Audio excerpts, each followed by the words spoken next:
Welcome back to the SportsMax Zone. Following Jamaica's historic run in the last edition of the Women's World Cup, they and a host of other Caribbean countries will embark on their latest World Cup qualifying mission when action in CONCACAF's women's qualifying kicks off Thursday with 6 games carded. The matches include Guatemala at home to the U.S. Virgin Islands, St. Vincent and the Grenadines away to Cuba, Belize traveling to El Salvador, Puerto Rico at home to Antigua and Barbuda, who scored 2 warm-up victories over the USVI in the past week, 4-0 and 2-1. The Dominican Republic at home to Grenada, and Guyana facing Dominica. The Guyanese will be at home. This qualifying round will comprise 30 teams split into 6 groups of 5, with only group winners set to advance to the final round. Here's a look at the groups A to F.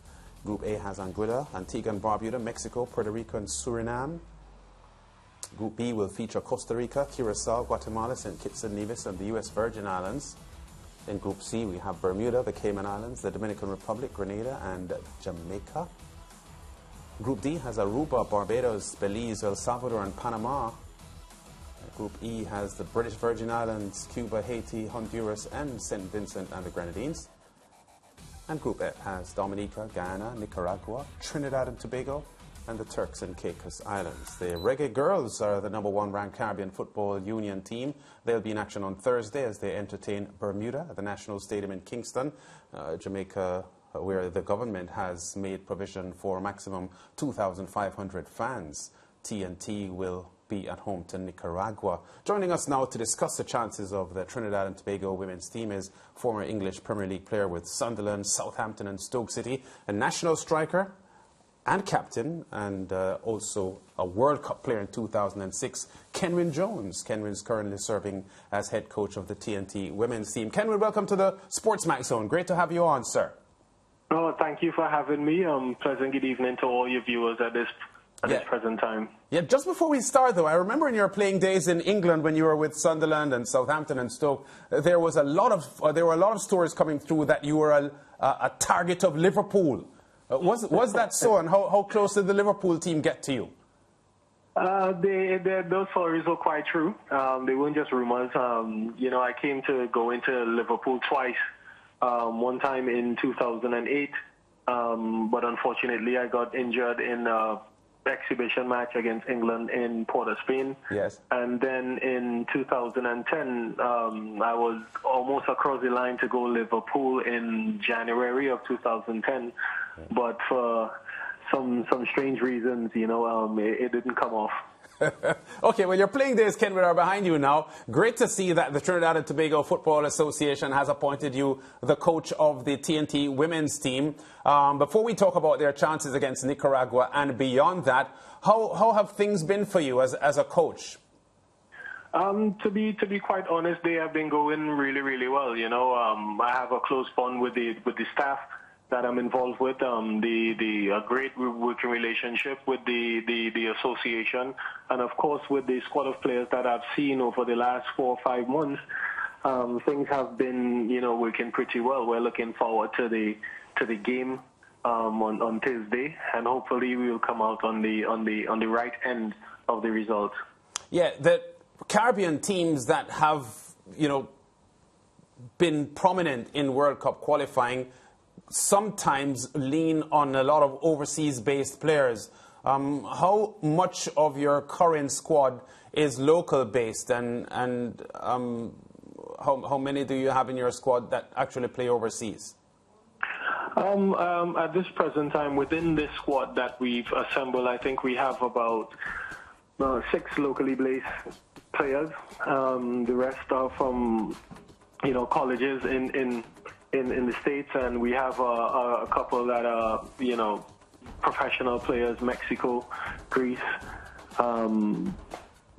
formerly players who played formerly in Iceland. So I think there's a great mixture of players with experience, youth, and it's quite a really good blend. Yeah, Kenwyne, talk to us a bit about the strength of the ladies that you're working with.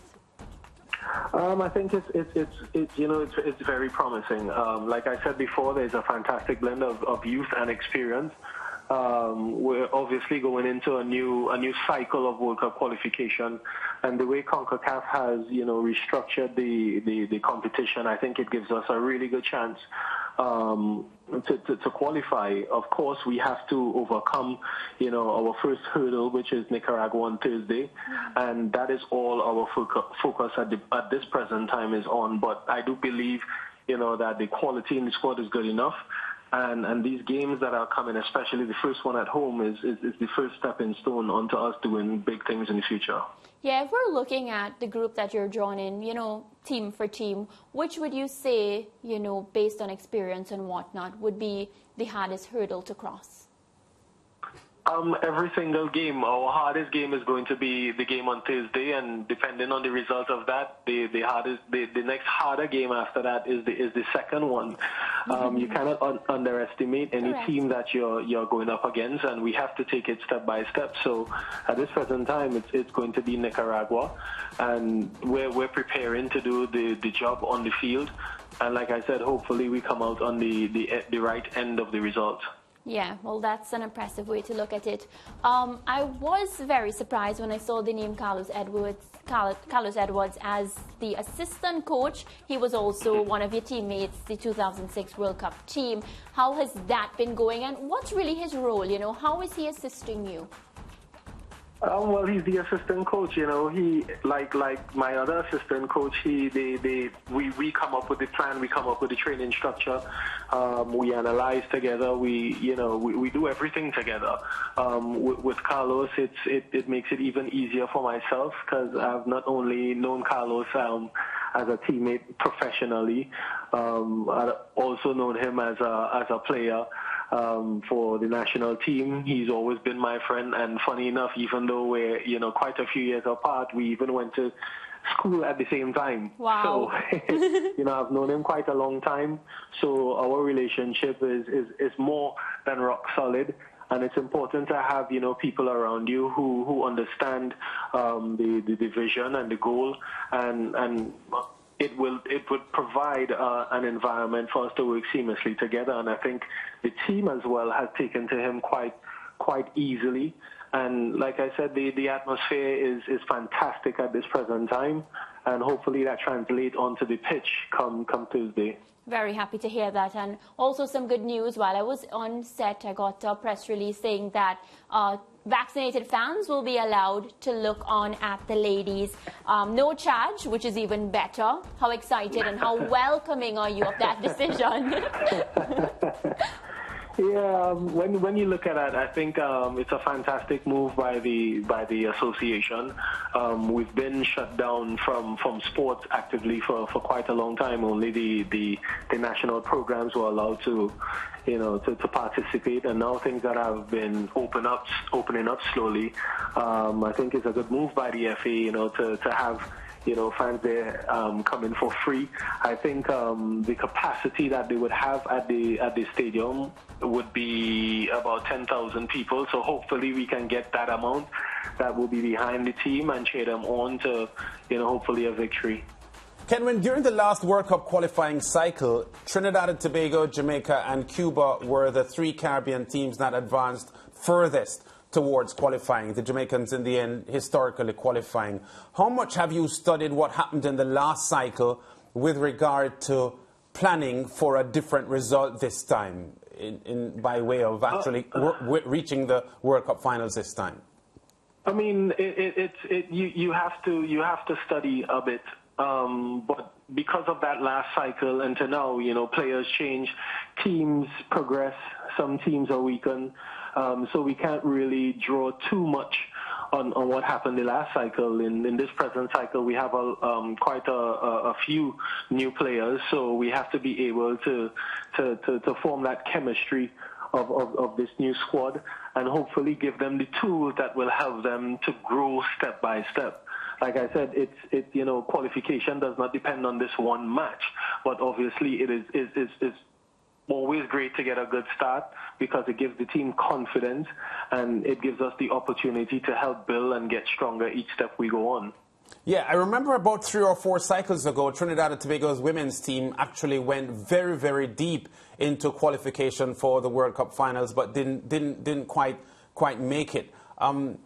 You just spoke just now about every match is important and you're not underestimating any of the teams that you will face. But how important is it that you have a home game to start off? Because I think the girls will be very happy in front of their home fans, and the stage is set for them to embrace this opportunity to give themselves a good start to the series. Well, it's exactly like you said. I think maybe I should have you do the team talk, because having this opportunity to start your qualification at home, it gives you an extra boost. Of course, yes, home advantage, home field, but now the opportunity for us to have fans as well that will rally the team, you know, in those dying moments.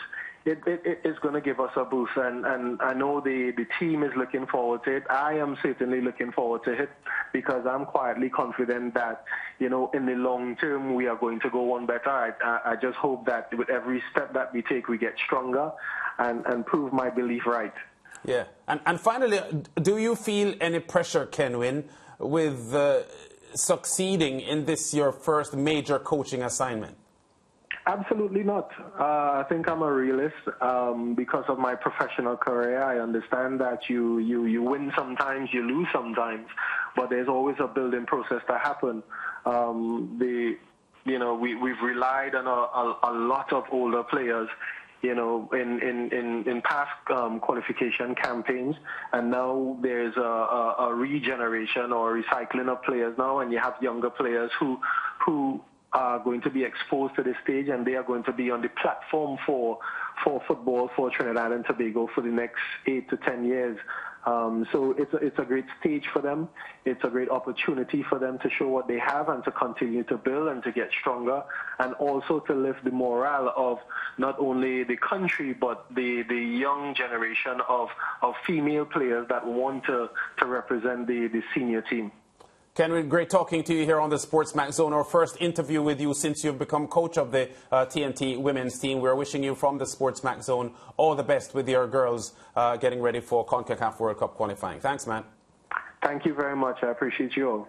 Yeah, Kenwyne Jones, very articulate there, Mariah, and a man with vast experience. You have to think that his lengthy period of playing top-flight football in England, which most people consider the most attractive league in world football from a country standpoint, that he should be able, having gathered so much information and experience with that stint in England, that he should be able to transfer that to the girls and relate to the TTFA to, you know, exhibit some professionalism in how he prepares his team.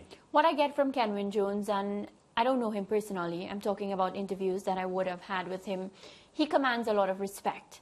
You see what the point that he made about him and Carlos Edwards as well? A team that, you know, both of them working together, they have a relationship that's coming from very far.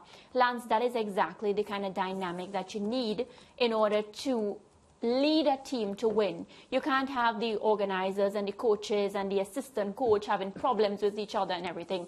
And I think based on what we've seen so far, the chemistry looks right. You know, coach is saying the right thing. We have the people that command respect. So I'm hoping now that the ladies can just buckle down and take it just like coach said, game after game. That's the approach we need to have. And hopefully Trinidad and Tobago women can be back to winning ways. That's what I want to see. Break time. Back in a moment with more on the SportsMax Zone.